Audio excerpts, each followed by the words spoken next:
Welcome back on the AM show. We get into our big stories now. Now, number one on the chopping board.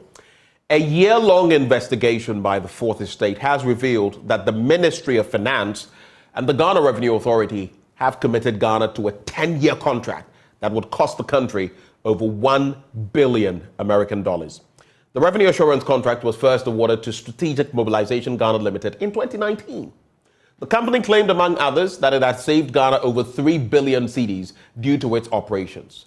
When the Fourth Estate confronted it with evidence, it denied making the claim, despite having it on the company's website even as of this morning. Well, we bring you details of what exactly has gone into that, after which we'll bring you some analysis of the entire matter. Watch this.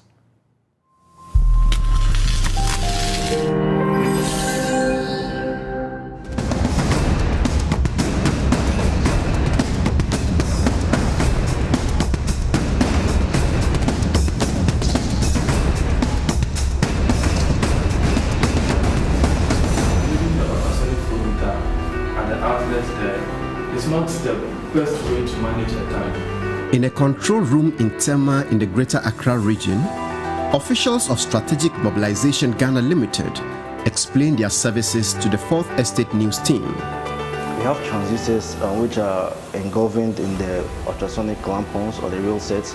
The company tried to convince our news team of its wild claims that it had helped to save billions of Ghana cedis that would have been lost in the downstream petroleum sector but for its intervention. More importantly, it tried to justify why it receives payments worth millions of Ghana cedis from the government of Ghana through its contract with the Ghana Revenue Authority, GRA. Currently, we are installing a tank gauging system. By the end of our second day at SML Ghana, however, we were convinced that a company with the help of Ghana's media, had made false and unsubstantiated claims and is paid millions of cedis in a deal that appears to lack value for money. A few hours after our meeting, some of the claims began to disappear from the company's website. We were shocked at one point when government said they were bringing in SML to actually sit at the depot where the product is lifted. And in fact, that is where there isn't much problem.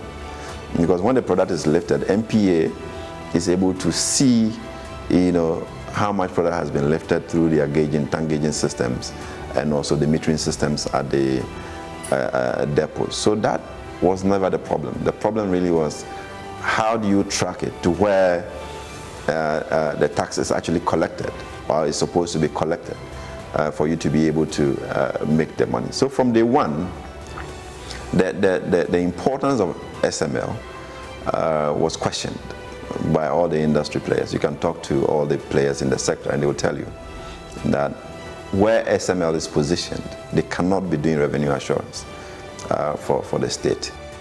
SML Ghana, like other private sector service providers, was engaged to curtail huge losses in the downstream petroleum sector. Some oil marketing companies, OMCs, which lifted petroleum products from the nation's depots, sold the products and refused to pay hundreds of millions of cedis of the tax, levies, and margins components on the petroleum products. Some of these debts become quite heavy based on the OMC's liftings levels. So that's why some of these debts, and if the person is not stopped immediately from loading petroleum products, then it means you'll be accumulating as it goes on. To stop the revenue losses, the National Petroleum Authority, NPA, and the GRA have instituted policy and technical measures with the help of third-party companies. Now your system starts with the ERDMS, and then it is ended on the ICOMS. It brings about transparency. Since 2018, regulators in the industry introduced the Enterprise Relational Database Management System, ERDMS. This platform has the NPA, GRA, bulk oil distributing companies, BDCs, and the OMCs on board to ensure transparency, facilitation, and the tracking of transactions. A company whose taxes are due has not paid is automatically locked out of the system and cannot lift petroleum products from anywhere in the country. Another way the OMCs used to shortchange the system and cause revenue losses was the diversion of products. The MPA, through third-party service providers, has introduced electronic tracking of every truck that loads petroleum products. Each truck is mandated to declare where it will discharge the product. If a product is discharged at a different location other than the filling station declared, it sends an alarm to the tracking command center at the MPA. Once we are done and everything is checked and confirmed, the truck will now leave the depot. And when the truck leaves the depot, the command center takes over the monitoring of that particular truck. So if there is any attempt to siphon or to touch the product and all that, probably they would have to go through the electronic seal. Once they do that, an alert is being triggered to the command center, which is being picked up for further investigation. That system is a live monitoring system. So instead of waiting for the crime to be committed before you come, we have now put in place a system whereby immediately we spot that somebody has stopped at a particular point to try to tamper with the seal or discharge. Efforts are made to get the nearest police station or some security service around the area to rush to the point. Despite these measures to account for petroleum products lifted from the depots and the revenue losses that accrue to the state, there is the possibility of smuggled products finding their way into the market. To resolve this, the MPA has introduced the fuel marking system. Fuel marking can be defined as the addition of a biochemical substance into the petroleum product. Now, this biochemical substance is added in trace quantities, very minute quantities, taking into context the quantity of petroleum product. And this biochemical substance gives the petroleum product a unique identity, like a fingerprint. The ERGMS is linked to the GRA's Electronic Revenue Mobilization System, ICOMS. This means every transaction that takes place can be traced and taxed. Together with the presence of GRA officials manning all the depots ensure that every liter of product is accounted for, players in the industry say the system is robust enough to curtail the losses of the past. The absence of the ERGMS at that time, where things were done manually and so on, were perhaps part of some of the regulatory challenges. But since that system was installed, a lot of that has been stemmed. Without this electronic order, BRV cannot enter inside. And this information, when it comes from NPA portal, it is 100% correct. Once you are able to track whatever is happening on the ERDMS to ICOMS, I mean, by and large, you have tracked all your volumes. And once you get the volumes right, you are likely to get the taxes also correct. Despite the robustness of the system, the GRA has contracted a third-party company that is taking credit for all the gains made in the sector, making unsubstantiated claims of revenue savings and receiving millions of cedis for a service whose impact or relevance is difficult to ascertain. SML Ghana Limited started what it calls revenue assurance services to the GRA in the downstream petroleum sector in June 2020. The managing director of the company, Christian Tetesoti, says SML is an offshoot of a timber company he will not name. Mr. Soti was Ghana's Controller and Accountant General from 2005 to 2009 and currently a board member of the Internal Audit Agency. He was an Assistant Commissioner of the GRA, and as of 2019, the same time the GRA entered into the agreement with SML, he was the Technical Advisor, the Commissioner General of the GRA. The GRA is the only customer of SML since its establishment. They didn't have any experience before they started doing this work. There were experienced companies around. There was no bid for this kind of transaction. And suddenly they have become the superior audit institution for the petroleum downstream sector that is getting all contracts, and you ask yourself, what does it take to actually get such contracts? This is just by inference. Everything shows that somebody was connected, somebody knew about the contract, set up a company, no history in IT, no history in audit, no history in forensics, no history in what we call revenue assurance in telecoms. None of it. And it is given this contract. Now, if I'm to ask my colleague who did that process, that when he was shortlisting to pick the company, what pre-qualification criteria did he establish? And what would have been his reason for choosing that? My next question will go to PPA.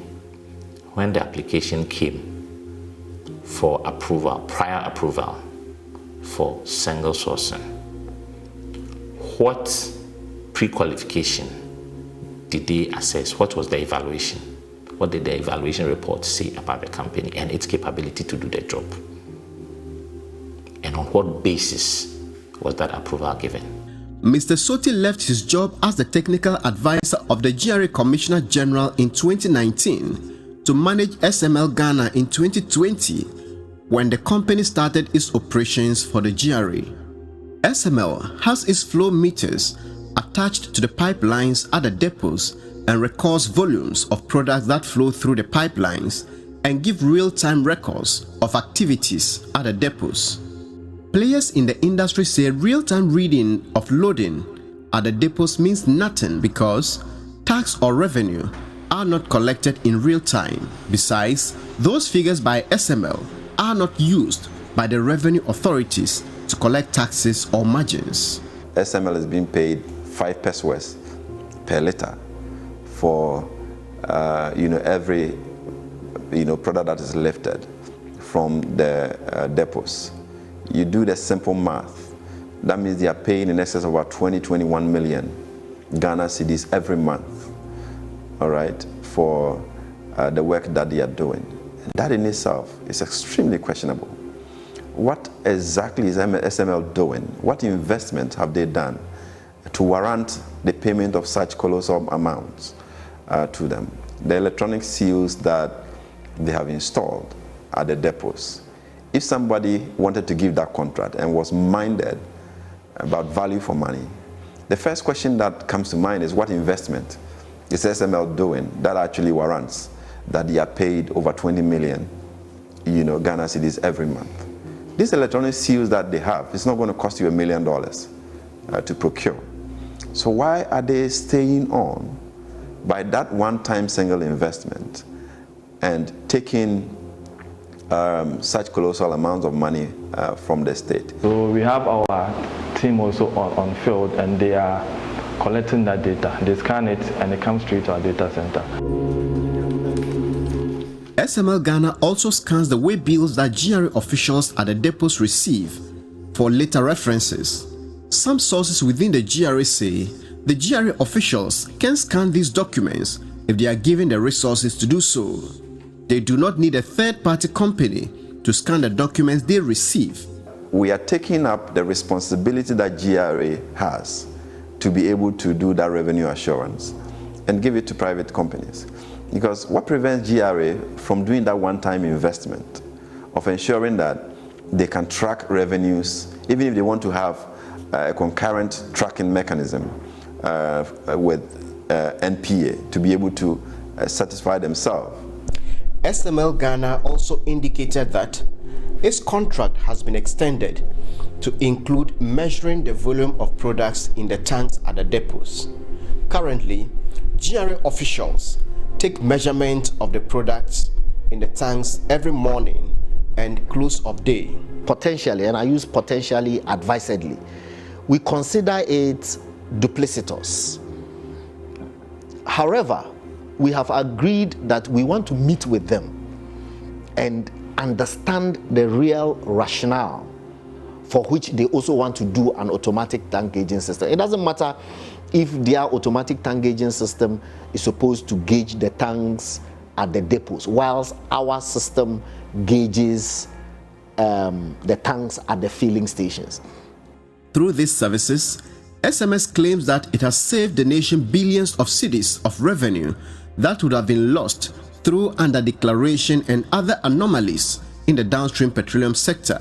Our investigation has, however, revealed that the company's claims are false and unsubstantiated. For instance, in a report released in April 2021, the company made the following claim to back its operations. Quote, "The leakages in this sector are due to diversion of petroleum products for re-export back to the domestic market and also under declaration of volumes lifted for the domestic market. The authorities have been grappling with this problem over this period because of the inadequate knowledge by the GRA officers to appreciate volume measurements. From our investigation, it emerged that the GRA officials understood the volume measurements more than the SML staff. The GRA said SML churned out erroneous figures when it included interdepot transfers to the taxable volumes and used that to calculate revenues.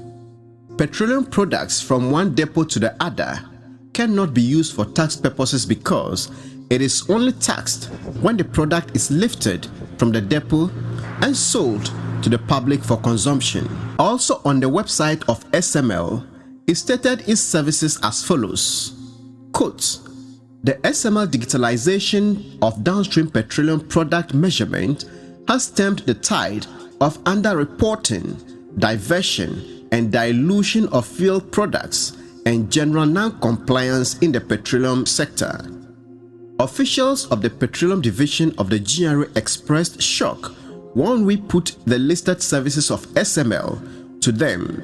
Before we started our interview with the Managing Director of SML, Christian Soti, the GRA officials present raised the claim and SML management denied stating anywhere that the company was providing those services.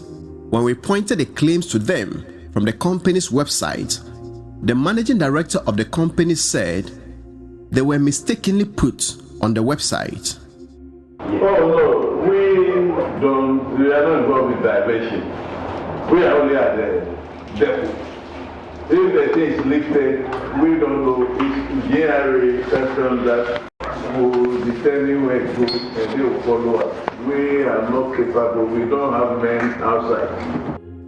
SML admitted its claims were false, and a few hours after our interview, those claims disappeared from the website of the company. The company does not check dilution, diversion, or underreporting, the three factors the company said accounted for revenue losses in the past. According to the GRA, the losses were recorded after the petroleum products were lifted from the depots. And SML does not play any role in the measures put in place by the regulators to curtail the losses at that stage. And if a company does not deal with any of the problems it said were responsible for the losses, how does it take credit for saving billions of cedis as a result of solving those problems? If you ask me about what SML has been doing, or my take on the contracts that they have with the government of Ghana, it's essentially a plug-in into the revenue stream of the state, taking money for no job done, essentially, because what they're supposed to be doing is already being done, and I haven't seen any cause for them to be in that space. SML Ghana claims its activities resulted in revenue increases, but the GRA has explained that revenue increment in the sector is due to two factors. It's not only the volume increase that gives us increase of revenue. Sometimes within the period there are changes in rates. The tax is on specific, it's on volumes. So as the rate changes and the volumes also comes in more than what it used to be previous year, the revenue naturally will grow. SML Ghana has admitted it does not add a liter of petroleum product to the volumes that go through the pipelines. The company can therefore not lay claims to the organic growth in the volumes of the product. The company does not also formulate the policies that increase tax rates on the products. The managing director, however, claims that the company takes credit for the incremental volumes in the industry because, due to its operation, those who had the intention to underdeclare volumes might be deterred. Now that we have provided a second system, this one is for the GRA monitoring. But in your monitoring, did you ever report or identify issues of underdeclaration? No, we don't get into that. We are only reporting the volumes that have been lifted. According to the GRA, however, even without the other electronic systems put in place, it would be almost impossible to lose petroleum products at the depots. A number of players with different roles and interests are present every time to police the product at every point, and without the GRA opening the valves, no depot or OMC can load petroleum products. The depot has a reputation to protect, because if day in, day out, people get to know that products get missing at your place, they are in for business. People will not come and store their products there. So even when there are no systems, it is virtually impossible. And we haven't had any such case, ever since. It is also important to note that although the GRA has contracted SML, the readings from the SML meters are not used by the GRA for its tax purposes. It has been the way bill figure, which is meters, the volume that is being dispensed from the meters. That is the volume we use for tax purposes. Which meters? That is the Ghc3 meters. SML has confirmed to the Fourth Estate that the meters at the loading gantries of the depots, which are calibrated by the Ghana Standards Authority every 6 months, take more accurate readings than the meters of SML. These are the readings that are used for tax and revenue purposes and not the readings by the SML meters. From the engineering perspective, if you have contact meters and non-contact meters, which of these two is likely to give you a more accurate reading? Okay, so the contact meters are always the best. We also know that the depots, they have the contact meters. Yes. You've alluded to the fact that the contact meters are the best.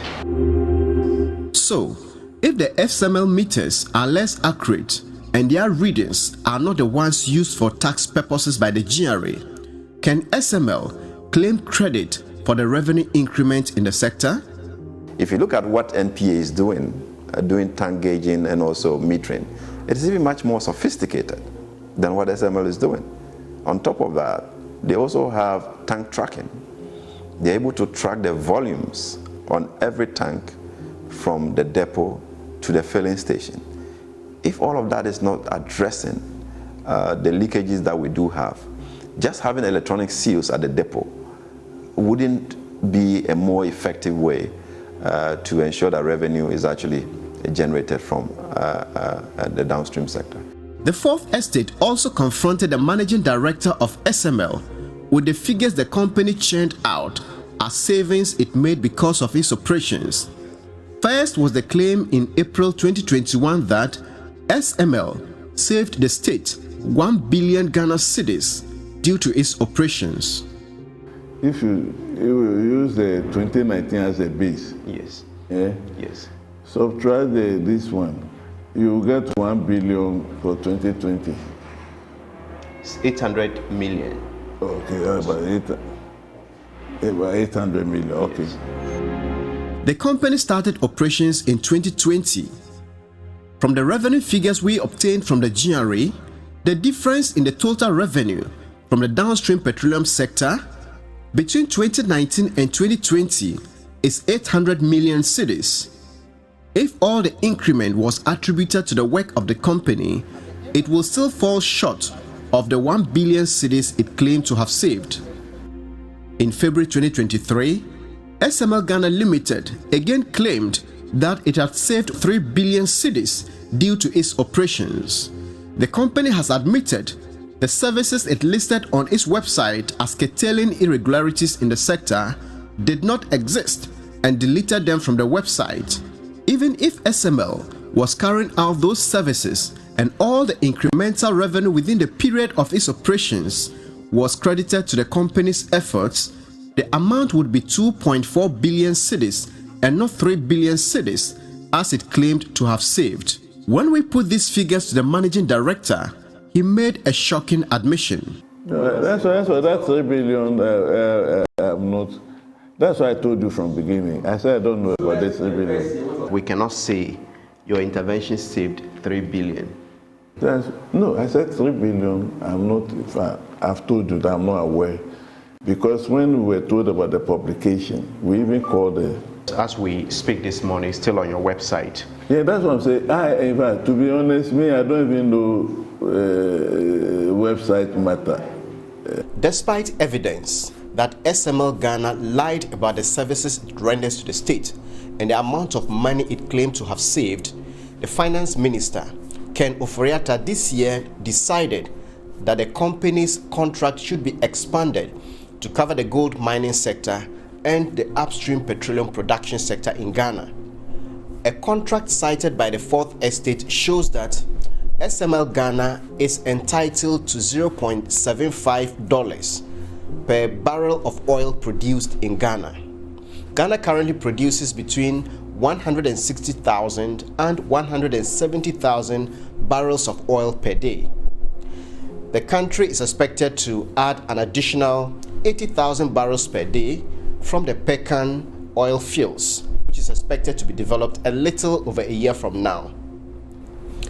The company is also entitled to 0.75% of the total volume of gold produced in the country. Ghana last year produced 3.7 million ounces of gold. What this means is that per current arrangement, SML Ghana is entitled or will be paid over $100 million every year. This contract is for 10 years. The Ministry of Finance, the GRA, are yet to respond to our right to information request on these contracts. The regulator of the upstream sector, the Petroleum Commission, has however said it knows nothing about this contract.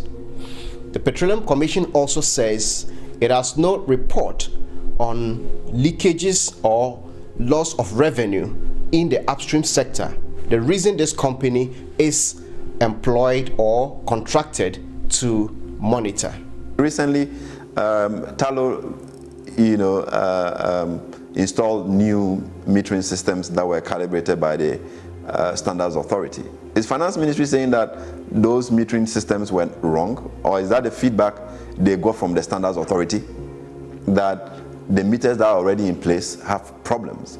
That requires that we bring in SML to now be the one that can accurately monitor petroleum production. When asked what his advice to the Commissioner General of the GRA on the SML contracts would be if he was still the technical advisor, Mr. Soti said he could not answer. That is not a question for me to answer. I'm not. How do you charge for your services? Is it billed based on the quantity you check or the revenue made? That is handled by another department. I'm only handling the operations. As to how charges and so on, I'm not privy to that one. So you don't know how much GRA pays you for your services? No, I have no idea. I have no idea. SML Ghana is not the first third-party revenue assurance service provider whose operation has raised questions. In the telecommunications sector, the services of Suba Info Solutions and now Kelny GVG have raised concerns in the past for similar reasons as SML Ghana. Currently, the operations of Safaritech Ghana have been flagged and the controversy is still raging. SML Ghana has not been able to flag any anomaly or underreporting, diversion or dilution of petroleum products, but it is being credited for the gains made in curtailing losses in the sector. It appears these companies are brought in the name of revenue assurance to take credit for the work of GRA officials and take from the taxes collected after adding very little or nothing by way of revenue. Evans Eziamo Mensah, Ajua Adubia Owusu, and Manasseh Azure Awuni's report for the Fourth Estate.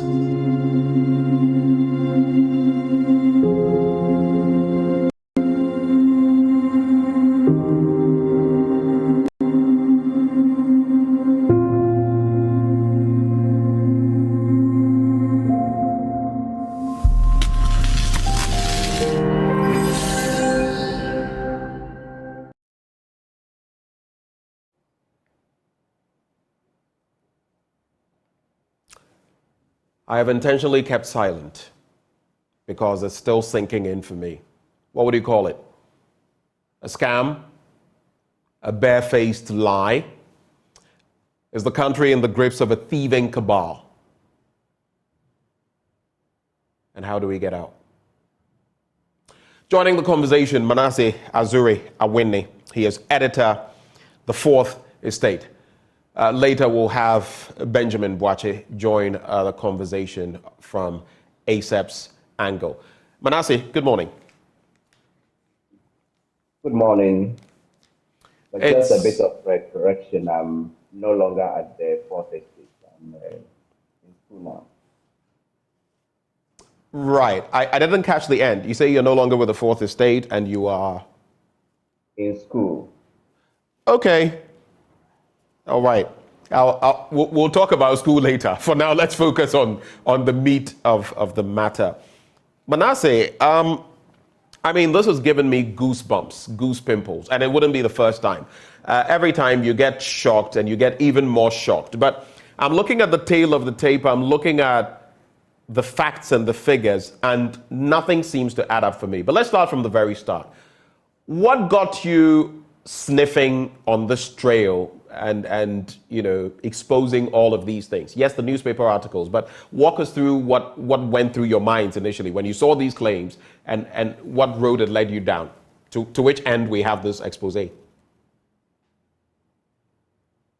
it started with the perennial problems in the downstream sector, because almost every time the MPA released a statement, you would hear that some oil marketing companies had lifted products and sold, and what was supposed to go to the government by way of taxes and margins doesn't. And some, according to the MPA, even disappeared.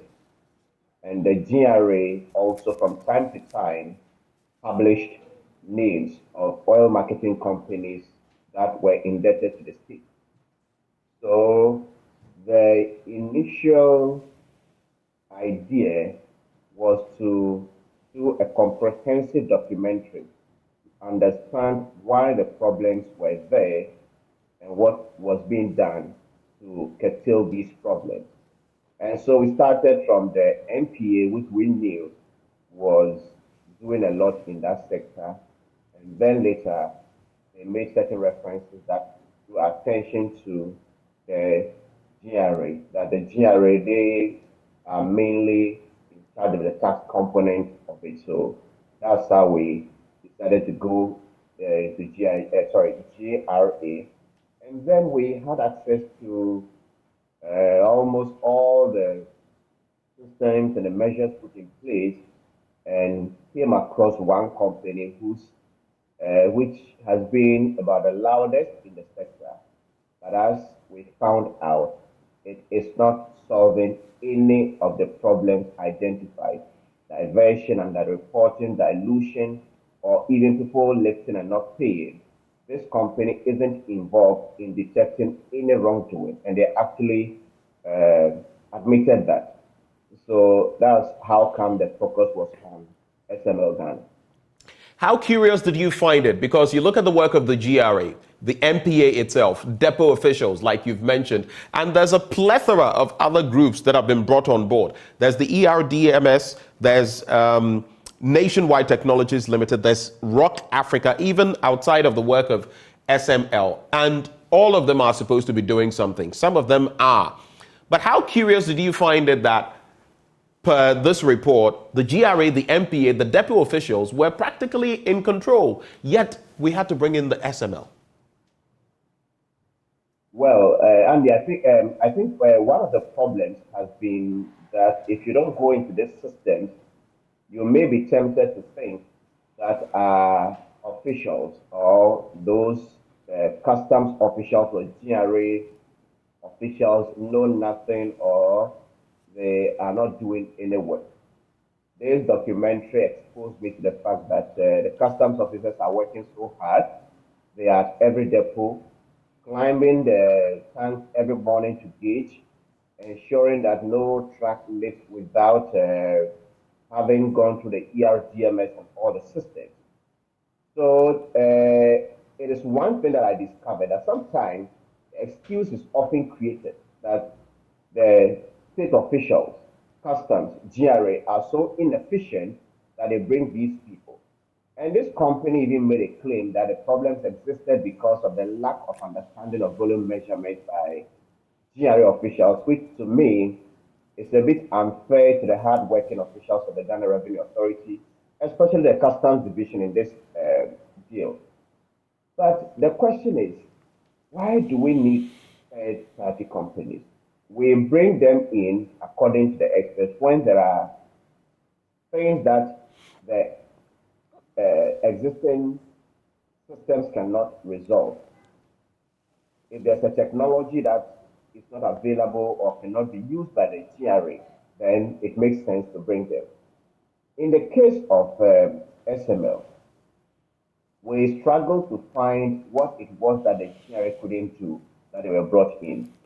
And as you mentioned, the other companies, if you take Rock Africa, they are checking they are doing electronic cargo tracking so that if you load and you're supposed to discharge in, let's say, Burkina, you end up discharging in Volga, it will trigger an alarm. There are dilutions and diversions and some people smuggling products in, and they have nationwide technology, which is also checking the dilution. The ERGMS has come to ensure that both customs and then the MPA are able to disable any company that owes margins and taxes from loading products. So the question I think Ghanaians should be asking the GRA, the Ministry of Finance, and SML, that which of these problems is SML solving? The response we had from the ground is none of them. Right, and if I may just come in, when you went to the website of the SML itself, I found it curious there. Let me just bring it in. You've mentioned it, but to quote to our viewing public, the SML digitalization of downstream petroleum product measurement has stemmed, on their own website, before it was pulled down, has stemmed the tide of underreporting, diversion and dilution of fuel products, and general non-compliance in the petroleum industry sector. That was what they had there before they pulled it down. And it is clear now that none of this was being done by them, after all. Yes, and I suppose they put it there because they realized they weren't doing anything. And for the general public to see that they were doing something, they had that information on the website. What we did was, after going through this system and then confronting them, we realized that they weren't doing it and they couldn't defend it. We first asked the GRA officials who were with us when we went to interview them, and they said no, SML couldn't be doing any of those things. And when we went to SML, they actually admitted. And that isn't the only so-called falsehood they published and could not stand back when we confronted them with evidence. They also claimed that they have saved 3 billion Ghana cedis from their operation. Right. If you care to know, the finance minister was the first to make this claim. Ken Ofori-Atta commissioned the operations of SML and mentioned at that function that the SML had been brought in to solve a problem that was making Ghana to lose between 2 to 3 billion cedis. This was Kenofreata in 2020, and it's on the website of SML as we speak. So it wasn't strange that this company started bandying figures around. It was on the front page of Daily Graphic, banner headline. When we confronted them, our point was that we took the revenue figures from the GRA, and then we looked at the difference, incremental difference since they started operation. And the assumption was that they were even performing the under declaration and the reporting and the diversion to curtail the losses, but they were not doing it, and they admitted and have since deleted the falsehood from the company's website. But even if they were performing these functions and they were saving money, it wouldn't be up to 3 billion. When we confronted the managing director of the company, Christian Tetesuti, with this information, he claimed that they didn't say anything and that the media got it wrong, and they even called the media to report or draw the attention of the journalists who made that report. But as of yesterday, that information of saving 3 billion was still on the website of the company. And at the moment we are having it, it was on the company's website. So I asked him, if the media reports something about you that is wrong, why do you have it on your own website? And you heard his response in the video that, as for me, I don't know of any website match. So all of this go to show that there were systems in place, and they claim to be measuring volumes. Now that's the major activity they claim to be doing in the downstream sector. But the Ghana Revenue Authority, which engages them, doesn't even use their figures for tax collection. We asked, and the GRA official said they use the figures at the loading gantry. These loading gantry meters are calibrated by the Ghana Standards Authority every 6 months. The SML officials have told us that these loading gantry meters take more accurate readings than the meters of the SML. So the question is, why are they needed when the person or the institution that brought them doesn't even use the figures they churn out for revenue collection? Right. Hold for me, Manasseh. Let me bring in Ben Boakye, who is with the Africa Center for Energy Policy. Mr. Boakye, a very good morning to you, sir. Hello, Mr. Boakye. Can you hear me? Yes, I can hear you, man. All right. I'd appreciate it if you could speak up a bit for me. I have a message coming through. Goliath, the hero, says vampires. That's his message. There are a lot of other messages that have come on social media. But how did it hit you when the Fourth Estate, and some of you went into these matters, of course, you've been sharing your opinion on it, but when the Fourth Estate went investigating this matter and you started realizing the tail of the tape, the role of SML in all of this, and the fact that the news, surprise, surprise, they're doing nothing, adding nothing, and yet they're getting so much money from the state's kitty. How did it hit you? Thank you very much. And let me say thank you to Manasseh and the team for the good work they've done on this. I think we have been talking about this, but presenting it graphically in a way, in a manner that people can appreciate, the gravity of the situation. I'm sure we're short of that about to have it done. And I think Manasseh and the team has actually done a good job making this out. I'm not too surprised of who is following some of these transactions and deals in the energy sector. Why are you not surprised? No, because there are many of them. There are many of these deals that are actually taking resources from the public, and we're getting no value for them. And I've known this deal. We talked about it. And again, you have many voices that will come against what you put out. And they show in the documentary the number of publications that actually, hype the transaction, without looking at the numbers as we do. So on that score, you would appreciate that there are many, many of these things that we need to stamp out if we really want to generate resources for development. I mean, if you look at the NPA's account, what they do, and the systems that they do have in place, it clearly shows that the state is not coordinated to serve us. Because the function of NPA is by tracking products, by building systems that ensure that we can look at how products move from outside the country into the country and also distributed across the country. It's a revenue function, even though they are not a revenue agency. It's a revenue assurance function, that protects the interests of the state. If the finance ministry or GRA has a problem with how NPA does that job to support, what they do, it's a conversation they need to have with NPA to improve on that function.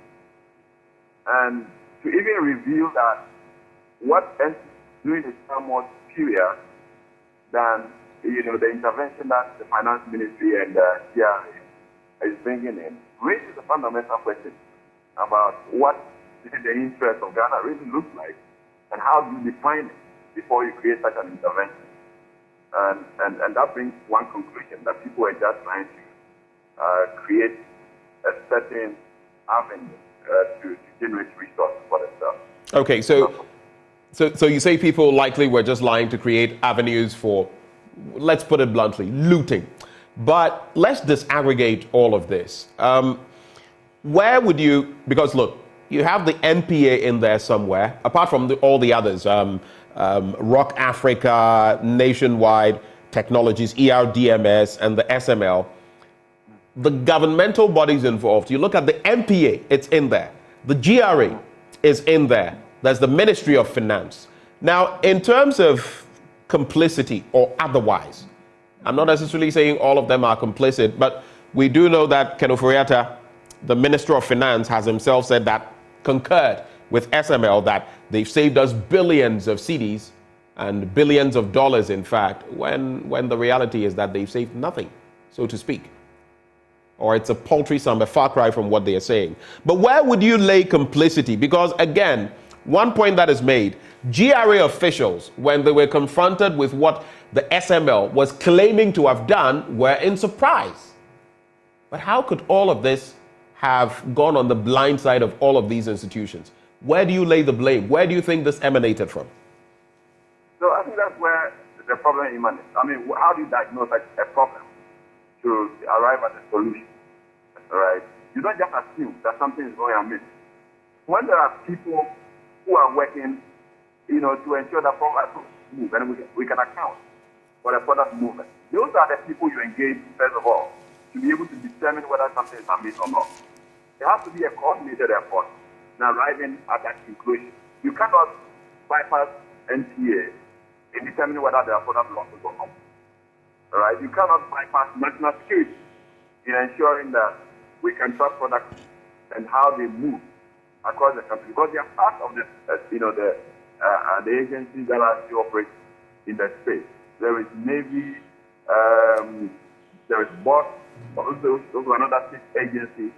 All of these agencies are working to ensure that the state can track the movement of products and account for revenue in the state. So for the finance ministry, you have to wake up and say, oh, we have seen a problem and we have a solution. That in itself is the problem. And that's what gives everybody the confidence that it wasn't a solution to address any problem, but just to hide some of the revenue for something. Manasseh, you've heard Benjamin. He says this was not a solution to resolve any problem. It was a solution to hide money for whatever purposes. So I'll come to you then. The NPA, the GRA, the Ministry of Finance, what did they do right or wrong with this SML arrangement? What did they do right? What did they do wrong? Each entity. I want you to address those issues. The NPA, the GRA, the Ministry of Finance. Manasseh. What I know is that the NPA is not involved in SML. The NPA is the one that has the other functions, the ERDMS, which is connected to customs the integrated customs management system. They call it ICONS. The electronic system that customs uses to aid its work. The ERGMS is connected there. The command center where the tracking of vehicles. So if you load a product and then you are fixed with the electronic seals, if you don't get your destination before you tamper with them, they would send an alert to the NPA's command center. Rock Africa also comes under the purview of the NPA. So we did not find evidence of NPA's involvement in any way in SML. NPA was rather a bit taken aback when SML was asked to do automatic tank gauging, because NPA said they had done tank gauging of even, I think this is the most comprehensive one, the various filling stations. They're able to tell how much product is in the tank or a particular tank at the Shell filling station in Kokomlemle. That's what MP has done, and they said they wanted to just get to the depots and then they have an end-to-end. So the CEO, Dr. Mustafa Abdul Hamid, was surprised when we said the SML was also into tank gauging. So we don't see anything connected to SML from NPA. What we do know is that SML is the creation of the Finance Ministry and also the GRA, and at least we have a letter that showed that the Finance Minister had made a determination that their contract should be expanded. If you ask me, and that's by the 100 million, which will also involve, Yes. gold coming on board. Gold mining, Gold and oil. Upstream production, yes. So that is what we know. But if you ask me what they have done right or what is right, I cannot state a single thing that is right with this contract. And when we went asking officials, even the SML, it finally came down to the fact that, well, we are taking credit for the gains because since we started monitoring, if somebody had the intention to do wrong, they may not do it because we are on board.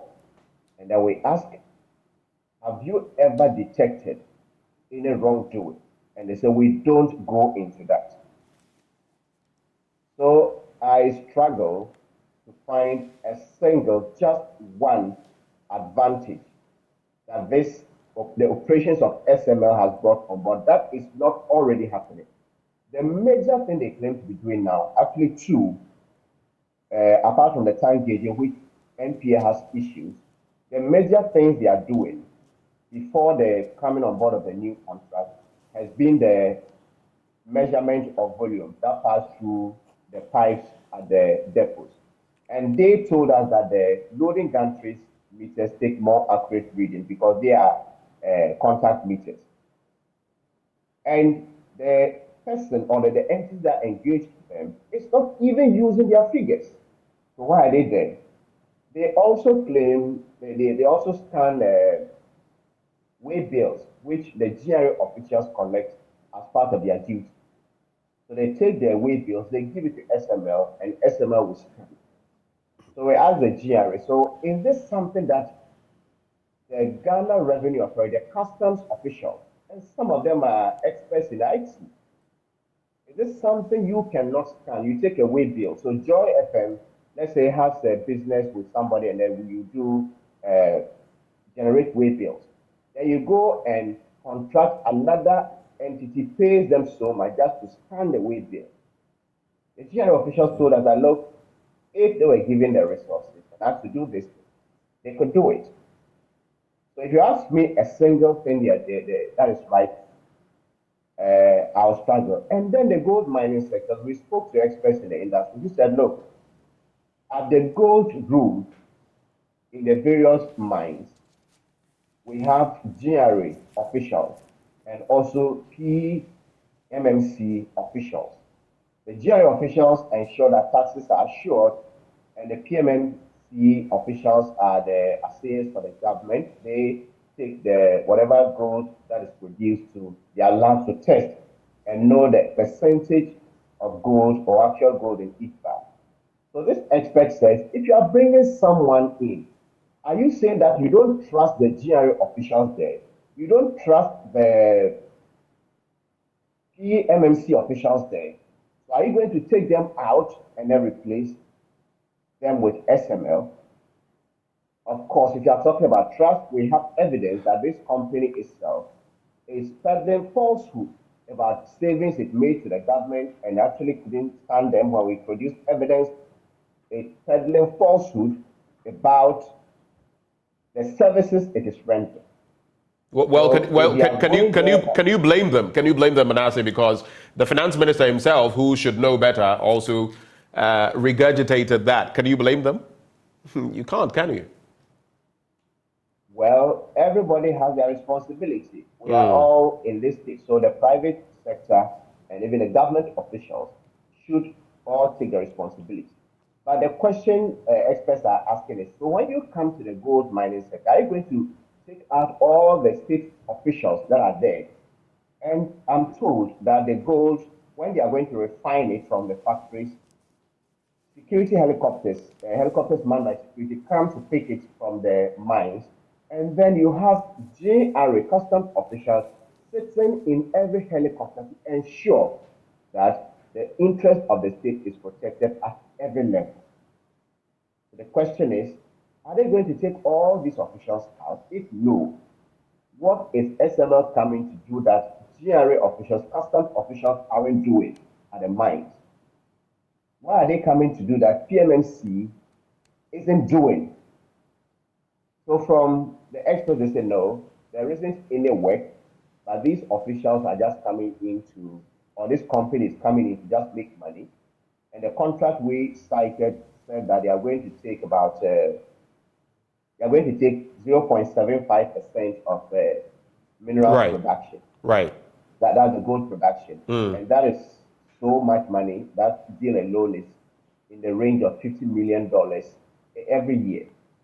And this is what they are making in that sector. You go to the upstream sector, and they are going to be making $0.75 of every single barrel of gold produced and all.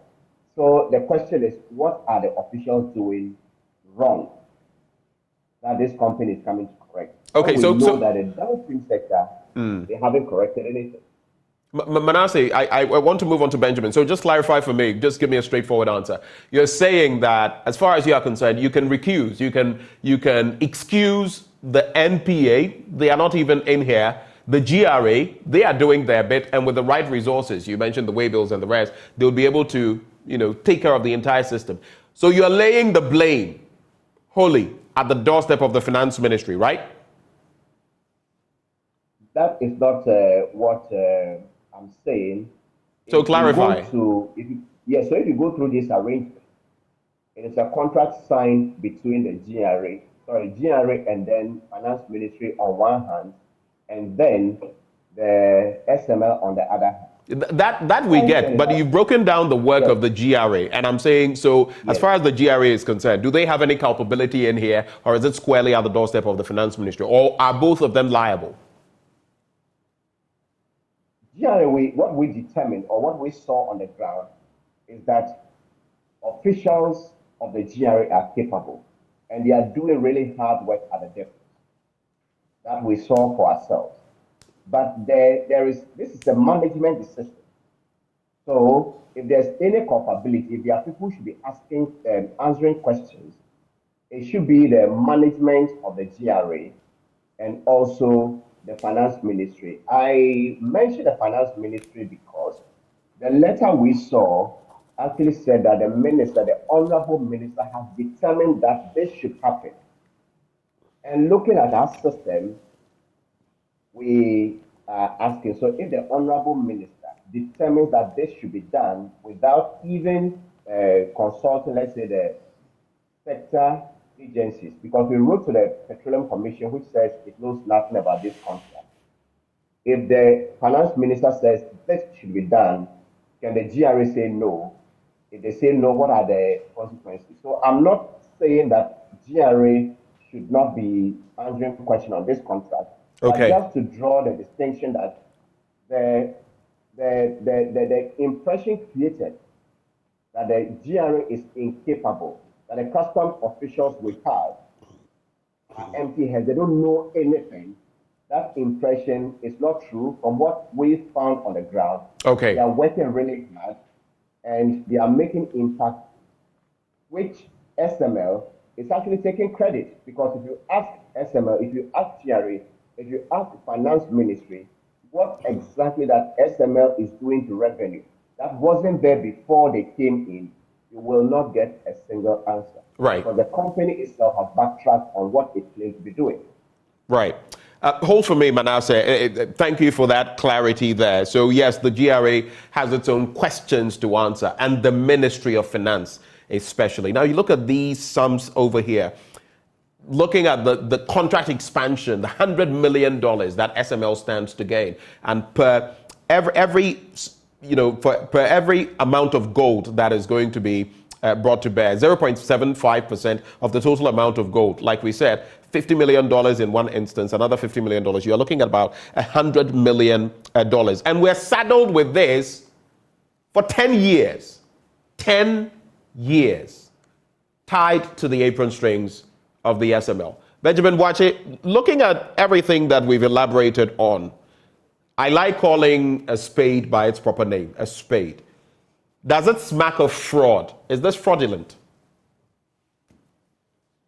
Let me, first of all, answer the question you put to Manasseh on who is culpable. The evidence, as we have it, gives us clues about who is involved and who is actually driving this transaction. Mr. Wache, please speak up a little for me. There's some distortion with the sound. So I was making the point that if you are tracing who is culpable or who is behind this transaction, the evidence that we have available now gives us a clue. You have a letter from the finance minister's office, not even the ministry, but the ministry is structured to have chief directors and other directors who are responsible for specific actions. But this came directly from the office of the finance minister with a state writing to GRA to say that we have negotiated with SML to do an expansion of their role to cover gold production and oil production. So there's specific instruction about who did the analysis, a clue about who did the analysis that I concluded that we needed such a transaction to really be in place in the first place. So this is clear on the evidence that is the finance minister who is actually instructed that this is that. And we need to question how we came by that analysis. Now, for example, we will need to pay a company 0.75 cents on every barrel produced to be able to do, revenue assurance. We need to question that. We need to question how do we come by 0.75% of our gold output for revenue assurance. That is about a quarter of the royalty that the state gets from our gold production. So we cannot ignore these things and pretend that we don't know who is instructing who to do it. The evidence is clear on who's instructing these transactions are actually. In other words, Ken Oforiatta has loads of questions to answer on this. Let's not dance around that. That's a fundamental question an individual to ask at this point. So tell me, another piece of the breakdown of this expose, this documentary, is that these $100 million we're talking about, of course, we're in the grips of an IMF program, we're waiting $600 million. This is 1/6 of that amount. Note that. Again, we know that this amount is more than the allocations to a lot of ministries. 19 out of the 27 ministries in the 2024 budget of the Republic of Ghana by the Finance Ministry. The sum of money that SML is going to get as its profit or accrue from these deals. You also find out that the amount that will be paid to the company, as we have brought it to bear, is actually more than the annual revenue of well, many tax handles, including the controversial e-levy. So you ask yourself, do we really not have the resources in this country? And with some of these deals, what really is happening? But Manasseh, I want to come back to you briefly on this point. There also is the thorny matter. Maybe a lot of people will not look at that angle, but you also look at the fact that when SML came out with these figures, there was media reportage on it. And I want to pin you down as a media practitioner yourself. In February 2023, SML Ghana made an even more audacious statement, moving on from the $1 billion claim. Now they were claiming that they had saved the state, to the tune of $3 billion. The Daily Graphic captured the story. In terms of media responsibility, before we put out such stories, I remember in recent times, for example, I have had issue with the tourism minister claiming that now the renovated Kwame Nkrumah Memorial Center is accruing 1 million Ghana cedis.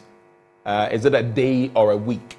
And I went there and asked a few questions and I wasn't so convinced. But these are, at least that doesn't really involve, any underhand issues as far as we know it. But what do you think about media reportage and sometimes getting down to the core issues before putting out such things?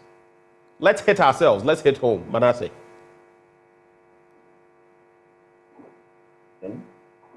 And you may see it happen in the coming hours or days or even weeks. The media is part of the problem we have.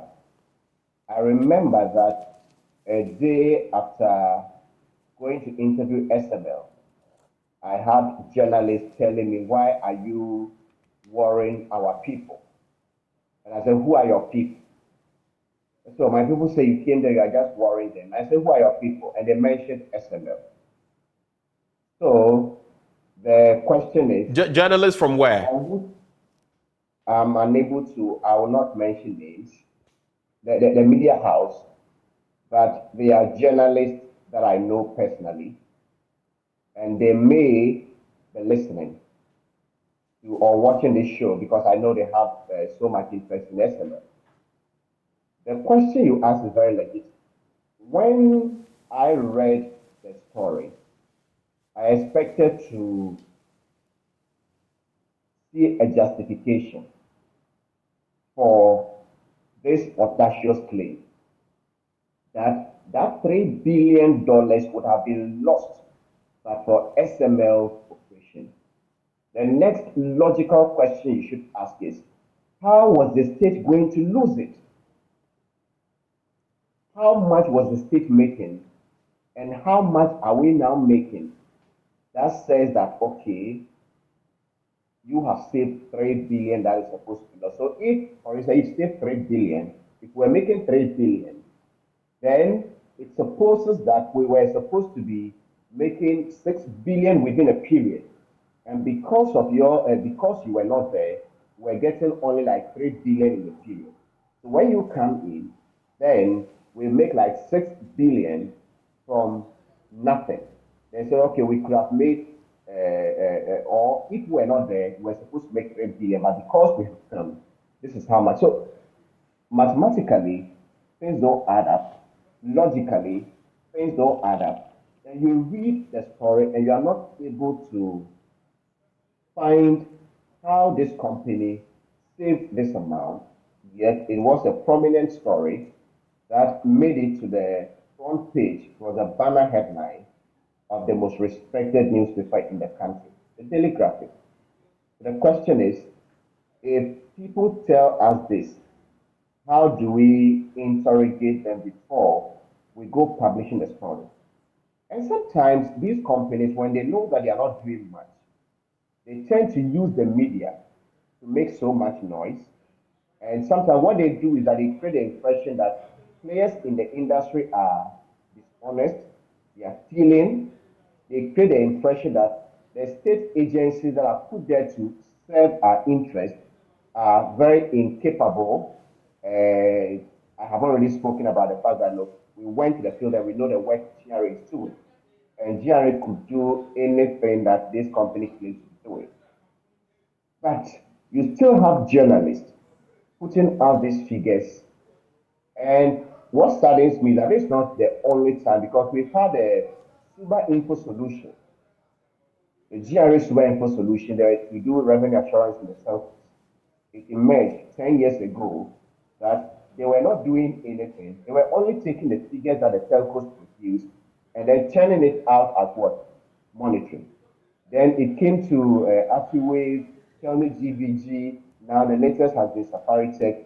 So there is a trend. So if you're a journalist and you go to cover a story, and then somebody makes this wild claim that this sector, if we hadn't come, if we hadn't operated within this period, 3 billion cities would have been lost. The customs officials we went to SML with, so they were actually surprised when they heard this figure. So they have to even confront SML.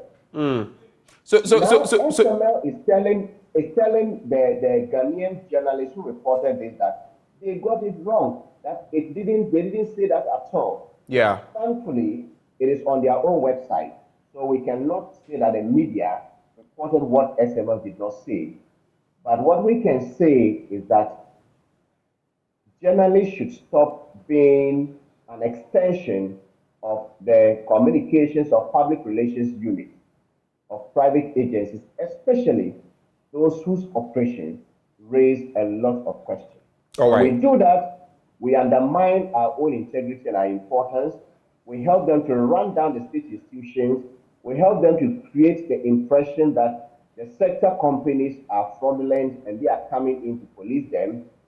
When you confront them, you are not able to stand by any of this. I don't think it would have taken rocket science for a journalist at that program to ask a simple question and get a response. Right. And of course, we know that there may be some who may be on the take or have personal interests, who may not be disinterested in the matter. I will not hide from it because it has to do with the media, who may not be disinterested in the matter. We all know it.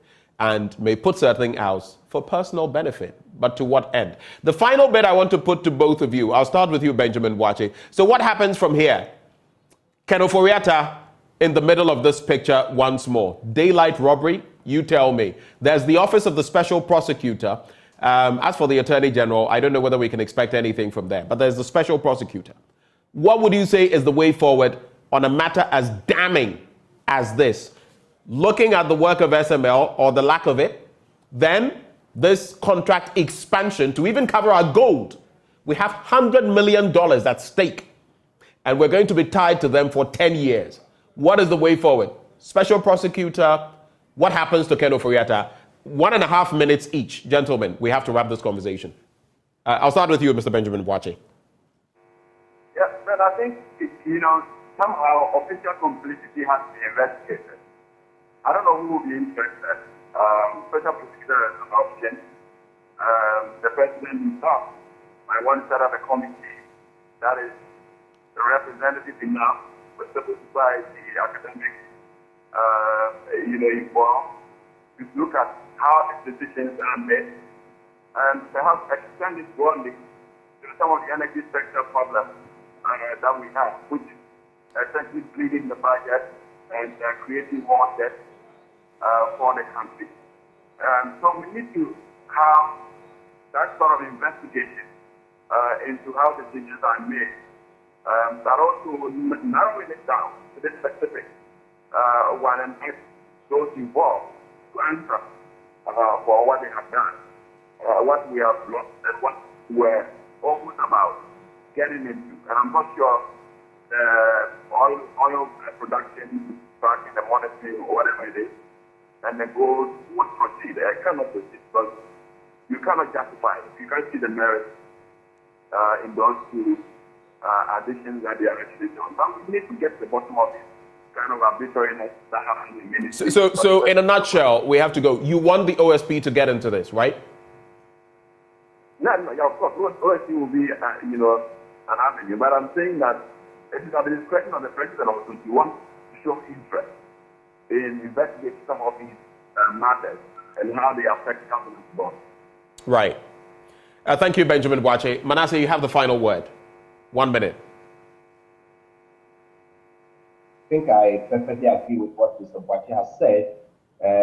This isn't only except for the fourth estate or a few civil society groups. This is something that every Ghanaian should be interested in. If you have people who are losing their investment because of our poverty, because of the economy going bad, because we don't have money to do basic services. You have the Kolebu teaching hospital, dialysis. People are dying because they can't afford it. And we have hundreds of millions being thrown away. Note that this is just one of many such deals in the system across many ministries. So the president should demand answers from the finance minister, who we know is a very experienced investment banker. And the question you're asking is, if the CEO of, let's say, Data Bank should use the company's money to buy a deal that lacks value for money in this way, will that person still be in office? Why is it different? Are you suggesting the finance minister, on the back of this, by the very analogy you've made, he shouldn't even be in office on the back of this?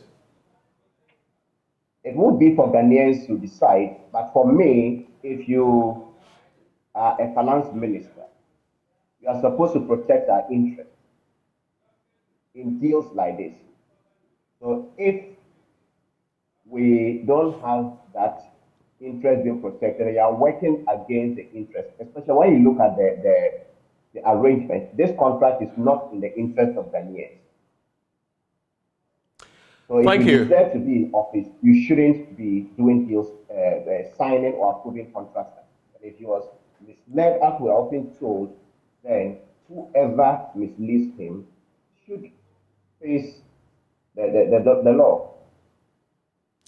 Thank you, Manasseh, for having joined the conversation. Manasseh Azure Awene, formerly with the Fourth Estate, a student now, as he puts it, and of course, Benjamin Boakye, who is actually with the Africa Center for Energy Policy. So that is the tale of the tape. If you're scratching your head like I am, you're still trying to figure everything out. It gets me thinking about that saying, if not now, then when? And if not us, then whom? Should we continue praying? Or in addition to prayer, we should hold the feet of our leaders to the fire of accountability? When will it stop? Only God knows. Well, thank you for joining this conversation. Stay with us, because up next, we're also going to be contemplating tomorrow's main event, the district level elections, which come off in some 24 hours. We'll be talking about that, gauging the mood across the length and breadth of Ghana after the break. Do stay.